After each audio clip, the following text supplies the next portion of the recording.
Hi, it's me, Monicake. So, ayan, ngayon, I'm so excited kasi niyaya ako ng isa sa mga kaibigan ko na mag-staycation, which is something na hindi ko pa nagagawa kasama ang kaibigan. Usually, kapag kapag pupunta kami sa isang lugar, usually kasama ko talaga ang ate or di kaya si kuya or yung mga kaibigan nila. So, sa circle of friends ko, hindi ko siya madalas gawin kasi sobrang ano ko talagang person. Sobrang hindi ko masabi kung private ba siya, masasabi ko ba siyang private or talagang hindi lang ako ganun ka komportable.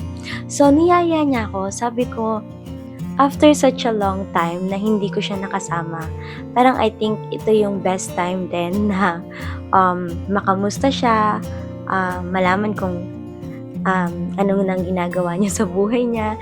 Kasi nagme-message siya sa akin before, pero sobrang tamad ko talagang mag-reply. Super duper tamad ko mag-reply. Kaya sabi ko, okay, sige sama ako. Sabi ko, go ako. Nagpaalam na ako kay na mama at kay na ate, kay na papa din, parang 1 week ago. Kasi ako talaga, gusto ko, lagi nagtitiwala sa akin ng parents ko. Ayoko nang alam mo yun, mayroon silang alinlangan or what. Kahit pa, I'm already 25. Gusto ko pa din sinasabi ko sa kanila kung ano mga ginagawa ko. So, kaya naman samahan niyo ako as I spend my day catching up with her and making some memories. Kaya tara!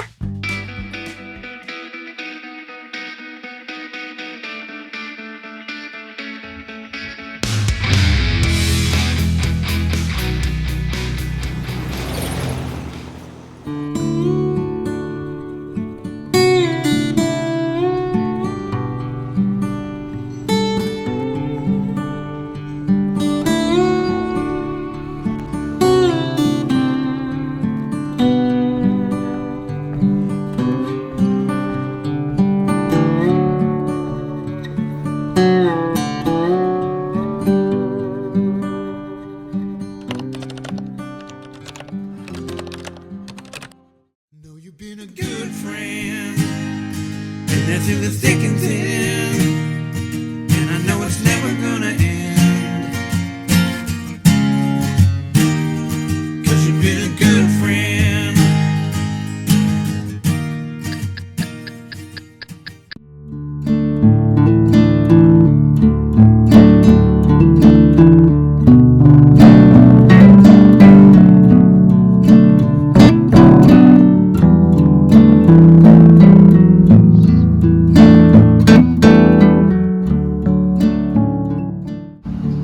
Super sakit.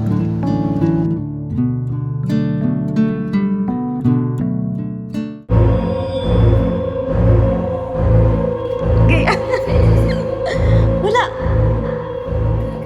Wala sa akin. Sa'yo, diba? Yung may coins. Wala, char lang. Seen a lot of change, been through a lot of pain. Some things are not the same as they were a year ago, but all will be okay. I move on each and every day. The past is where it stays, way back a year ago.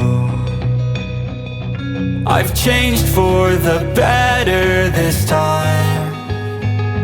I thought I would never be fine. I strive just to say I'm alright, and for the first time in a long time I'm alright. I've seen a lot of change, been through a lot of pain. Some things are not the same as they were a year ago, but all will be okay. I move on each and every day. The past is where it stays, way back a year ago.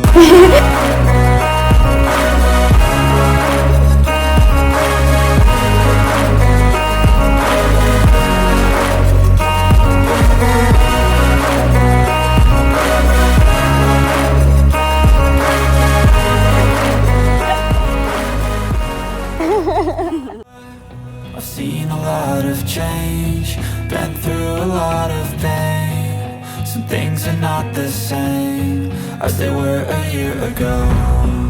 But all will be okay, I move on each and every day.